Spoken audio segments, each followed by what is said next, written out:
The whole point is the championing and the facilitating of study for Jews around the world in Israel in English.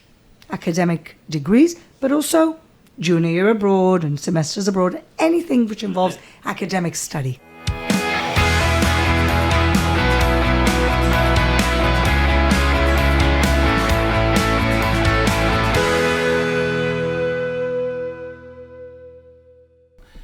Elizabeth, we have a very special guest here, almost someone who actually has been in our paper many times, which we say a lot, by the way. But we're thrilled to meet you in person. Wait, hold on. We have here with us Fleur Hassan-Nahoum. Well done. Okay. Who I really shouldn't be struggling saying her name because she actually grew up outside of Israel. So, former deputy mayor of Jerusalem, special envoy for trade, but is here on a very special trip. I believe we're catching you in between college nights and visits to schools, and you're also now the founder of Connect Israel, Campus Israel. Campus Israel. Okay, so welcome, and tell us a little bit about yourself and Campus Israel. Sure. Well, first of all, it's wonderful to be here, and a nice surprise to know that you've mentioned me in your paper before, so I'm deeply honored. And it's wonderful to see the outreach and the good that you guys are doing. So I'm the co-founder of Campus Israel. A few years ago, I had in my head, I studied in the UK. You're a barrister as well. I'm a barrister. So I'm from Gibraltar. So let's start with that. I grew up in Gibraltar. Gibraltar is a British territory, overseas territory, a little like Puerto Rico is for the United States. Same status. So I'm British, but I grew up in Gibraltar. I speak Spanish also. And I studied in London because there was no universities in Gibraltar when I was growing up. And that was great because Gibraltar's so small, it's like a kibbutz. You can't wait to get out. And we all wanted to be free. So when I was 18, I moved to London. I studied. I'm a lawyer by profession, a barrister. You know what that is. It's very funny because sometimes when American groups that I speak to in Israel are introducing me, they're like, and Fleur is a barista. I'm like, no. I don't make coffee. I'm a barrister, which is basically a litigator. And we're assuming our audience is educated, so that's why I use the word barrister. Yes, barrister. But sometimes you have to explain because there's no split in professions in the US and there is in the UK. I graduated, but I was in college in London, university in London, and London is really one of the most vibrant international academic campuses in the world, the city of London. And so that's kind of my background. Made Aliyah with my husband in 2001. My kids were born in Israel. I worked in nonprofit for many years, and then I went to politics. Was Aliyah part of your upbringing? Was it a natural thing? Was it like I'm going to go to college, to school in UK, and then move to Israel? Not necessarily. A lot of people in Gibraltar go back to Gibraltar. A lot of people stay in England, but there are a few of us who made Aliyah. I was always a Zionist. I grew up in a house where my parents were Zionists. I went to Bnei Akiva camp, which was formative for me when I was 16 years old. They taught me what Israel is in a way that I hadn't really been taught in school. And after being in Israel for a few weeks, I knew that I needed to be part of the common future of the Jewish people in our reclaimed land.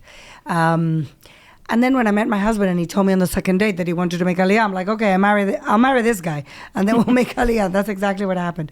So we moved to Jerusalem actually in a very difficult time. It was March 2001, which was the middle of the Second Intifada. And I always remind people that the Second Intifada occurred because we had the audacity to offer Arafat a two-state solution, which of course he didn't just reject, but he went and brought terror to the streets of Jerusalem.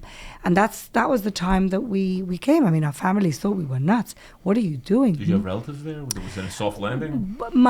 Both my husband and I have first cousins in Jerusalem. So it's as close as you're going to get. A soft landing. I had a job. So for me, that was a soft landing.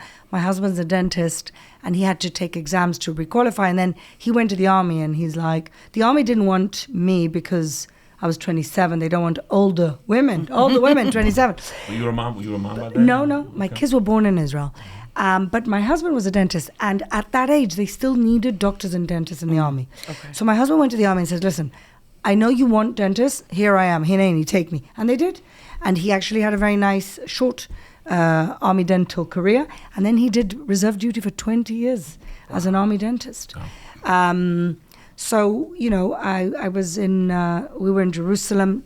It was tough for the first 6 months, and then still things started to turn around when we built the wall that people criticize us for, the wall around Jerusalem to stop the terrorists from coming in from Judea Samaria, from the West Bank. So that was my landing, soft and hard at the same time. And you worked for the Joint then, right? I worked for the Joint, yeah. I worked for the Joint. That was that soft landing? You were working for the Joint? Yes, because the Joint is like an American oasis in Israel. Many people are Anglos. You can work in English. I didn't speak Hebrew at the time when I got to Israel.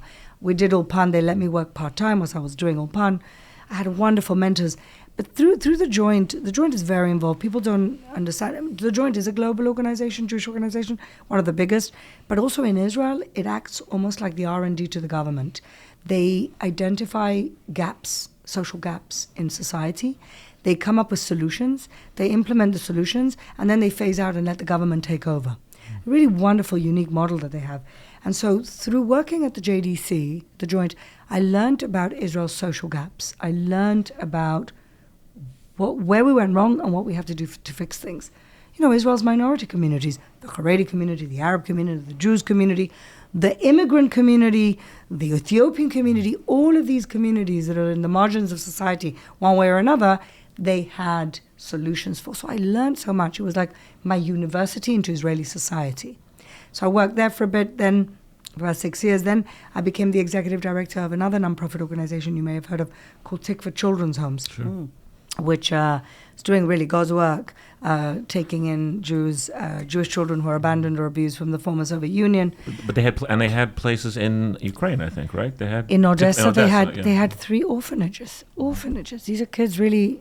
I would say at the time, probably the most unfortunate Jewish children in the world that were being taken in. And I was there for 5 years, enjoyed it immensely. I really felt that I was kind of being the voice to the voiceless.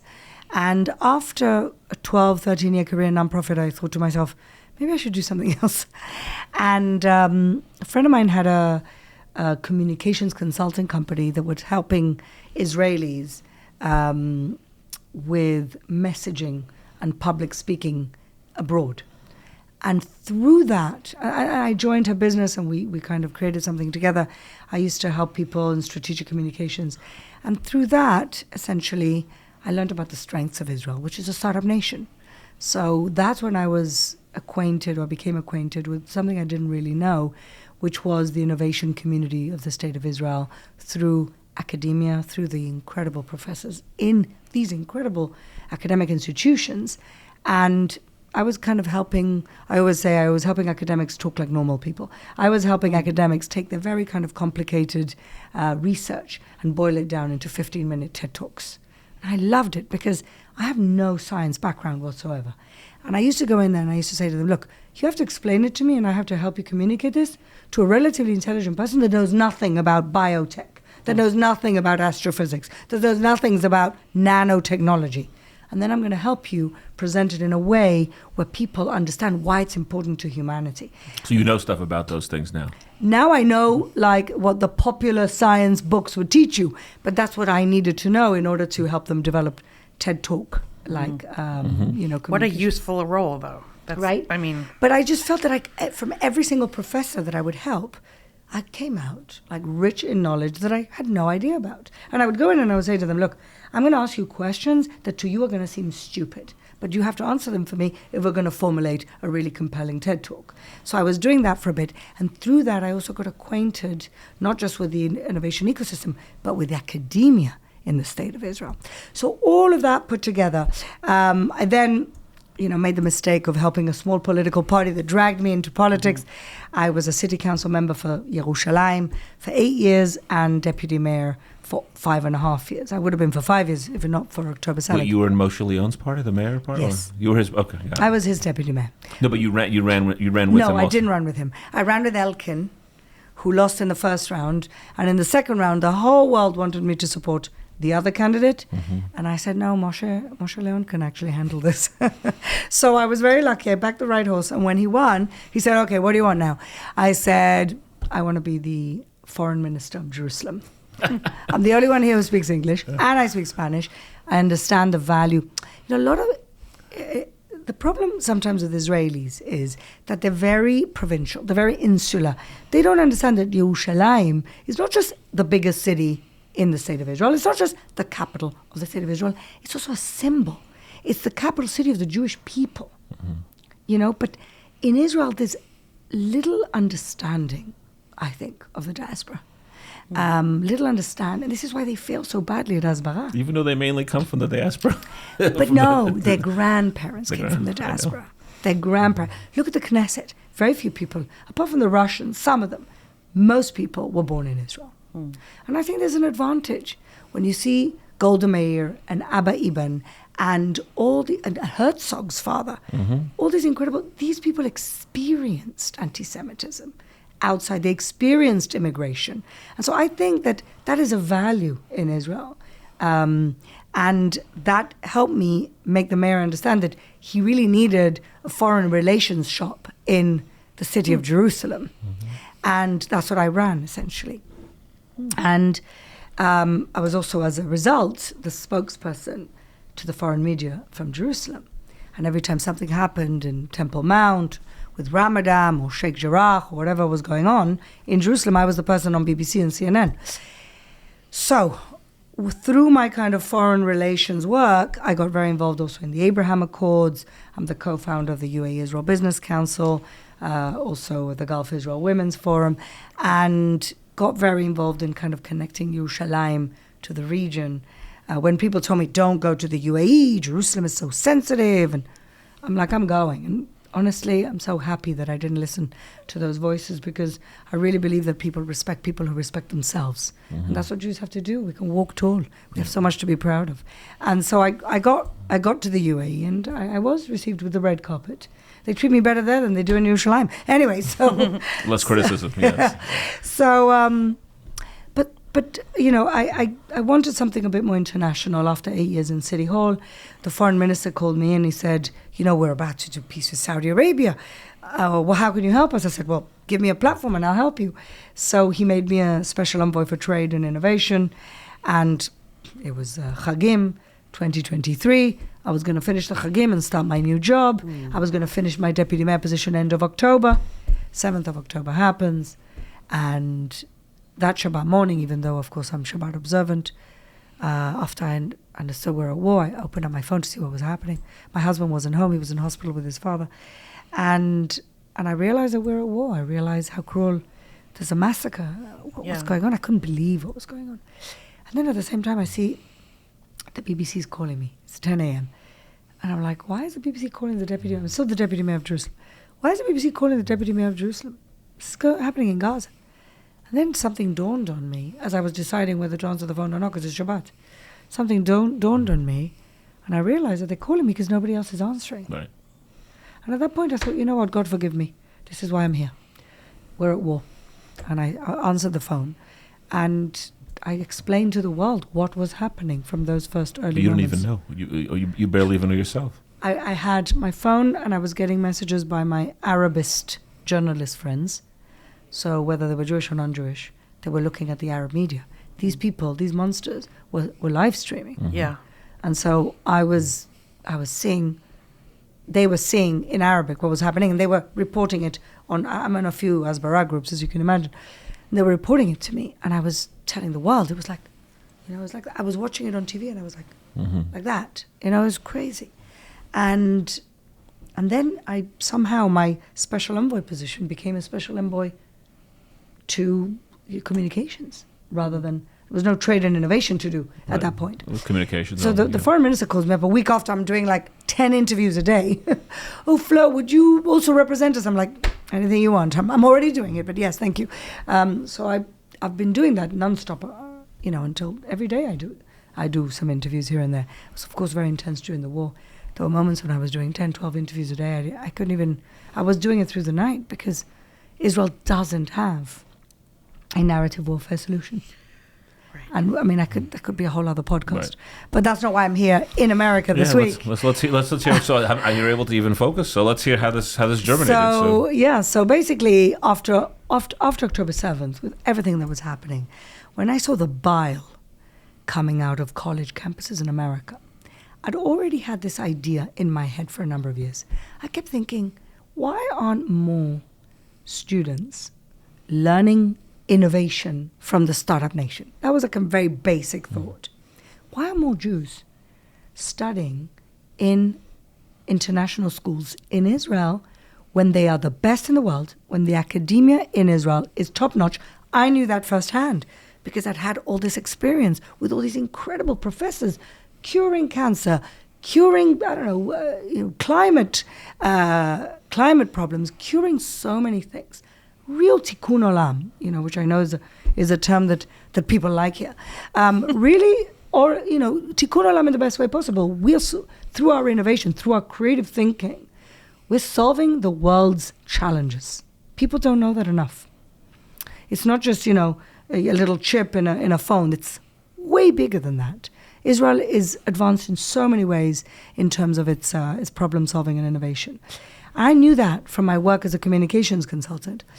And I kept thinking, why aren't more people coming to take the added value of Israel in terms of its academia and the way they teach, not just what they teach, the way they teach you, and even more than that, they teach you how to think and not what to think. And that is the difference. That's great, but there aren't that many schools. Are there enough schools focused on the Anglo-European There's diaspora? 13 schools that teach.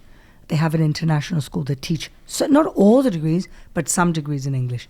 And when you look at the entire landscape, you can study almost anything in English as a bachelor, and even more so as a second degree. Much more as second degrees. And part of what Campus Israel is doing is encouraging those international schools to open more offerings for bachelor degrees. So I created this organization. I got together with my co-founder, Lisa Barkan, who has a lot of experience in this field.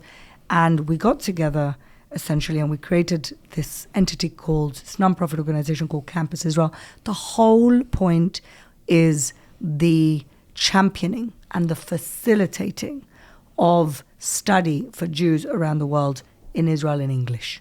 Academic degrees, but also junior year abroad and semesters abroad, anything which involves academic study. And separate from Aliyah, really kind of no Aliyah message no per se. Aliyah message whatsoever. No Aliyah message. Will it be a happy byproduct for some of those kids? I'm sure it will be, but that's not what I'm aiming to do.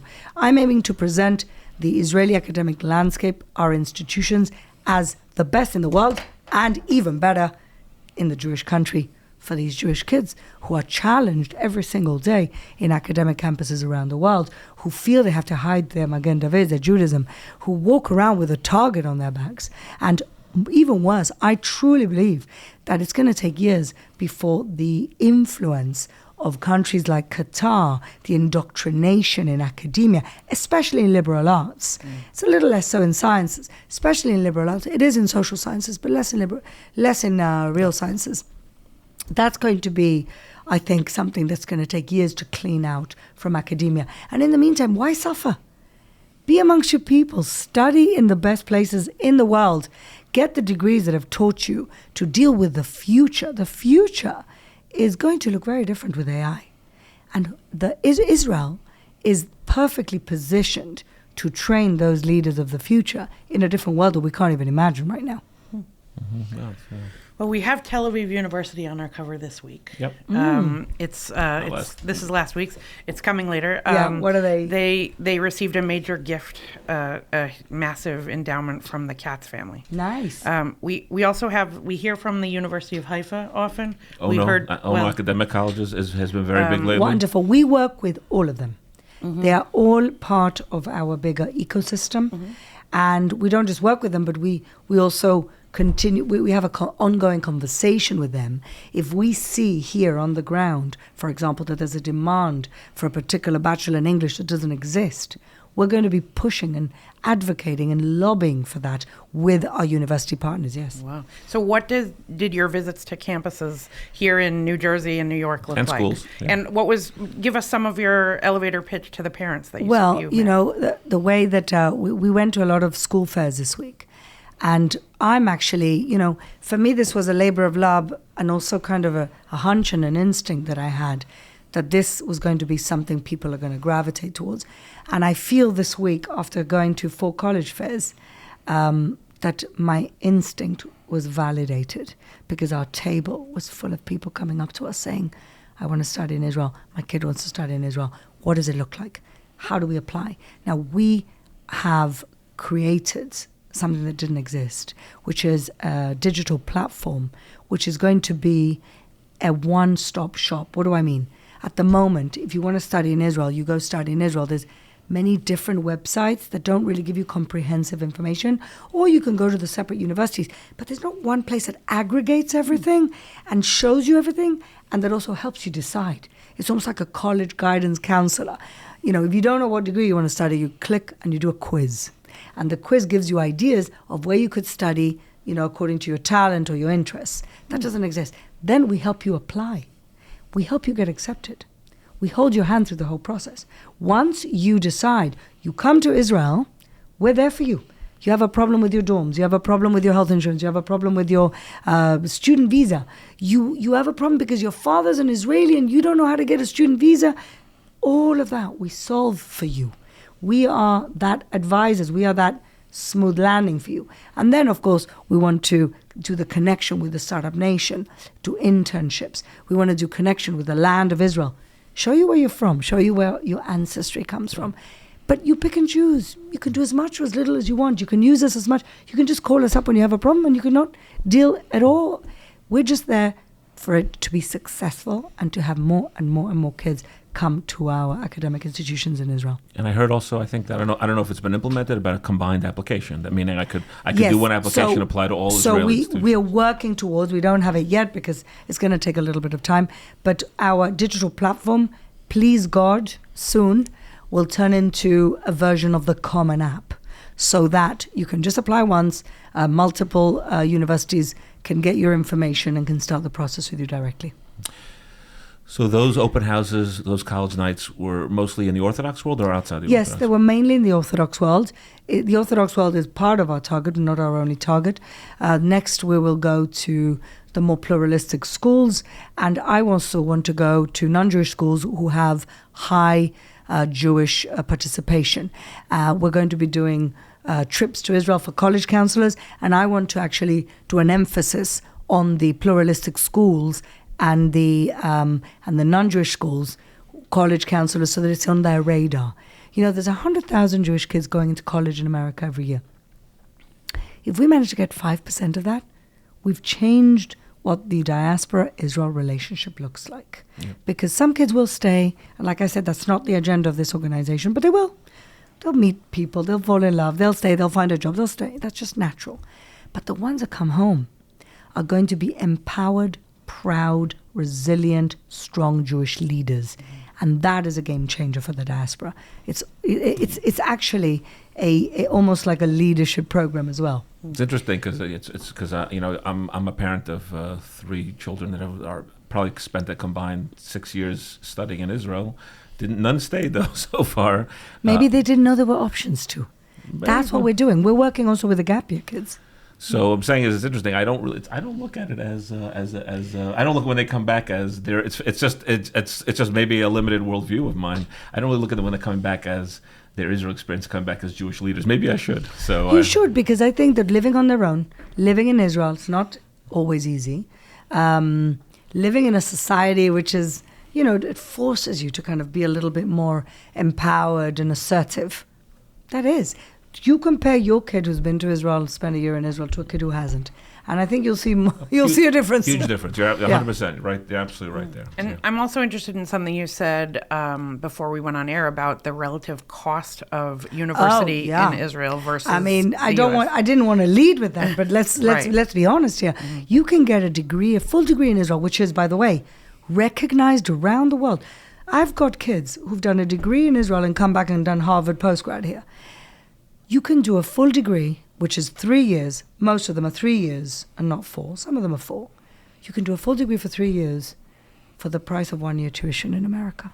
That's a game changer. Yeah. Some kids, want to study medicine. It's going to cost you $1 million to put your kid through school to do medicine. In Israel, my God, you could do it for practically nothing. Mm-hmm. Wow. Do you think that, meaning there's a certain mindset? I mean, for the Orthodox community, Israel's a part of. I mean, of course it is. But I'm saying I can't wait to see how successful you are in the outside of the Orthodox world. I want to be, and I'll tell you a statistic that people don't even think about most of the time. We did research. We've done so much research because we want to do this with real data and not just with hunches and instincts. And so we've done a lot of research. 20% of Jewish kids on campus experience daily financial insecurity. Now, at the same time as I'm raising funds for this organization, I'm also raising a scholarship fund because I don't want any kid who does want to come to Israel won't because of money issues.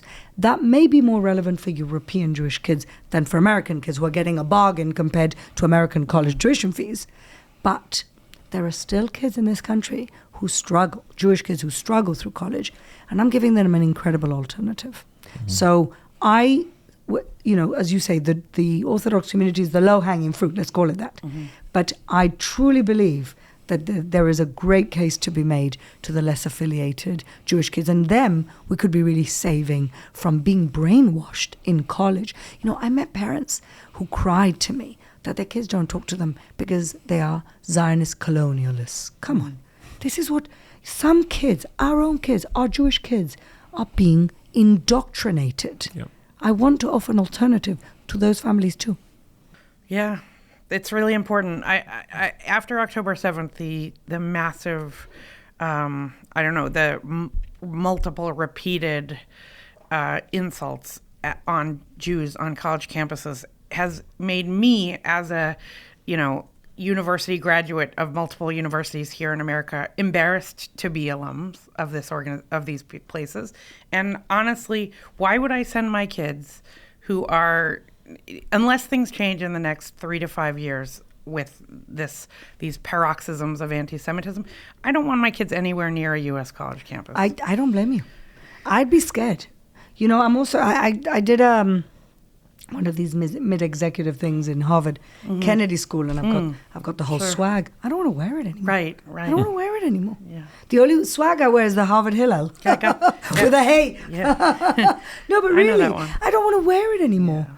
It's like they've let colleges in America and around the world have let down our Jewish students.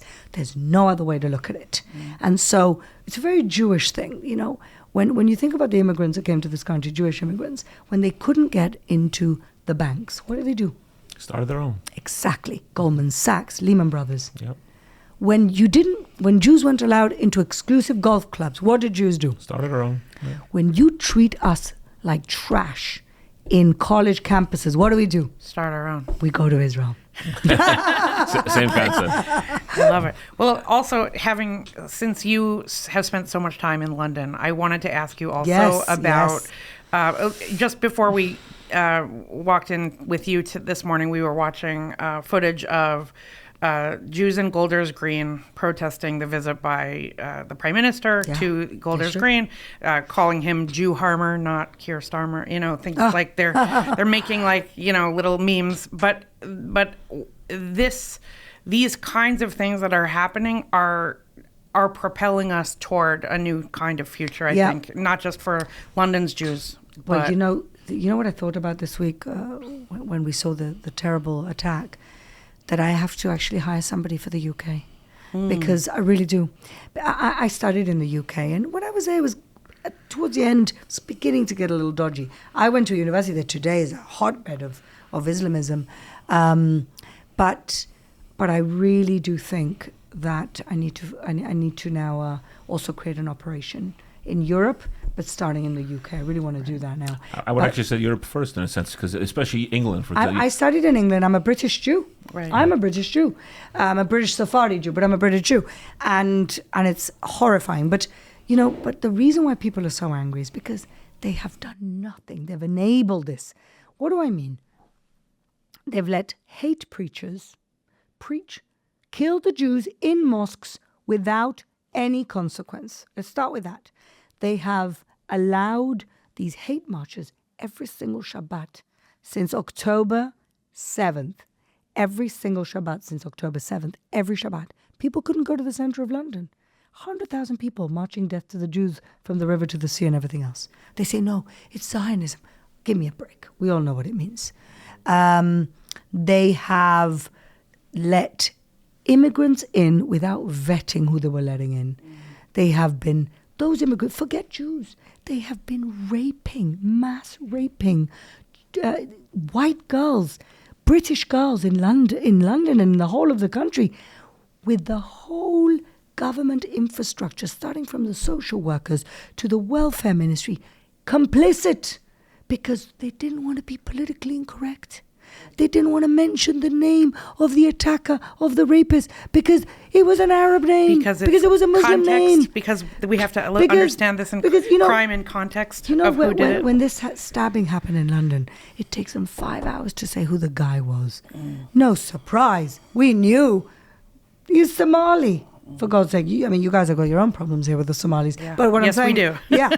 But what I'm saying is, the whole world, I had the privilege of interviewing Gad Saad, this, professor, Jewish Lebanese guy. And the suicidal empathy is really the best coined, label for what's going on in the Western world. We want to be so beseder, we want to be so politically correct that we'll let them rape our women because we don't want to say that they're raping them are Muslims. It's crazy. It's nuts. And the Jews are always the canary in the mine. Always. When you mess with the Jews, it's the beginning of the rot of your society. Wake up. We're just the canary in the mine. That's what's happening in the UK and all over Europe. Right. So Europe, it's interesting. Europe has essentially free college. Germany, Austria, France. Yes, exactly. So your scholarship fund would initially go toward these individuals. Yes, then. Because look, when you, we've done a lot of research also for the students who are already in Israel. So we've reversed engineered what got them there. Because we want to understand what are the triggers, what are the pulls that we can use. So one of the German students said to us, look, we get college, as you said, for free. So for us, the major lever is the scholarships. So that's why I'm raising for a scholarship fund. Because if I can get 300 German kids, Jewish kids who don't want to stay there. Right. Why not? Yeah. Let's do it. So that's what I'm working on as well. Very interesting. So have you seen? So the organization is relatively new. So what have you seen? So let's hear it. Have you? Are there students going, or you're still in kind of in startup mode still? No. First of all, I always say I'm not inventing studying in Israel. I'm just making it easy. I'm making it easy to say yes for the parents and for the kids, because they know they've got somebody there holding their hand and advocating for them and dealing with all the issues that could come up. So we're definitely seeing a huge increase in interest. Just from these college fairs. Last night, we couldn't deal with the demand coming to our table. There was 3 of us answering questions. And so, yes, there's a huge interest. There's more kids thinking about it. There's more kids coming. Reichman University have done a wonderful job for years marketing international school. They've really done it right. So we're also learning from their lessons, speaking to them very often about it. And they offer what they offer, but we want to, of course, increase the offering with the other universities. And so, yes, we are definitely seeing an increase of kids coming to Israel. And we need to prepare the infrastructure for that influx. Can I put to you sort of a standard Teaneck, Bronx, West Orange kid who is educated in a yeshiva day school all the way up through high school, yeshiva high school. And their obvious next step, similar to Moshe's kids, is to spend a year in Israel in a yeshiva. Yeah. Sit and learn with the texts, in whether it's the old city or, somewhere else really beautiful and special and elevated just for the purpose of Torah learning. Yeah. And then they come back and either they do go to college here, or they continue on with their learning in a college like one of your sons is doing in an environment, in a Torah environment there. There are other kids who decide to spend 1 year in Israel and then they go into a Hesder program. Mm-hmm. My nephew is doing that. Mm-hmm. He's going from 1 year in Israel to the same Hesder yeshiva, and then will go to the army like his brother. Mm-hmm. And there is a furtherance of this idea, especially kids who are maybe mechanically minded, they know already that there are engineering schools in Israel. They know that. Yeah. But what can we say for the learners, maybe, for the ones, how could we encourage them, right, to stay for college at that point? Well, it's very interesting that you mentioned Chesda, because I was speaking to the representative of Machon Lev, the Jerusalem College of Technology. Sure. You know what they're doing now, Machon Lev, which I think is fascinating? They're doing a Chesda program with Machon Lev. So you can do 3 things at once: learning, college, and army. Yeah, that's silver. Yeah. It's amazing.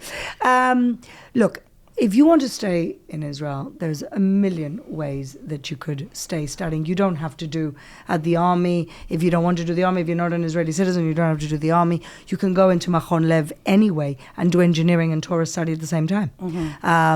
There's Ariel University, where my son goes, also from university in the Shomron. Excellent. Wonderful university. Great viticulture program. Yes.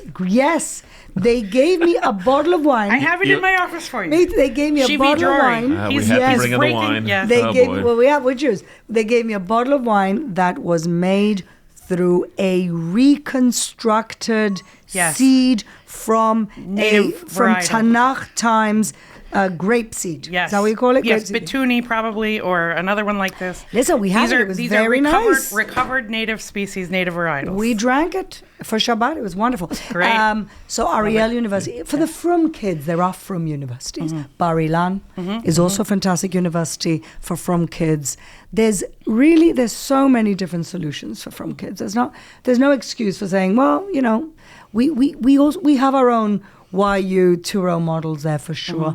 And the reason Campus Israel exists, and I created it, is so that I can be a source of information, a resource for those kids thinking, you know what, I'm thinking about it, what's available. There's not one place that gathers all that information the way that we're doing with our new platform that is going out in the next couple of weeks. Fantastic. I'm really excited because my children, I currently got 2 ninth graders. They're, in 2 years, we're going to be in this zone. And, I really hope that wish you the best, and onward and upward. Kain Yerbu. Kain Yerbu, and just to keep, we're looking forward to hearing and seeing you again in our paper for Only Good Things. Well, thank you for having me, and it's wonderful to know that you really are in touch with what's going on in Israel as well, because if I've been in your paper, then you've been obviously reporting about Jerusalem or the Abraham Accords or something or other. Of course. And so it's really wonderful that you are that voice for this wonderful community. Thank you. It's an honor. Thank You're you welcome. for being here. Thank you for being here. Thank you. Thanks for being with us on the Jewish Link Pitch Meeting podcast. If you would like to participate or be in touch with us in any way, please email us at editor@jewishlink.news and follow us and find our podcast wherever you find podcasts.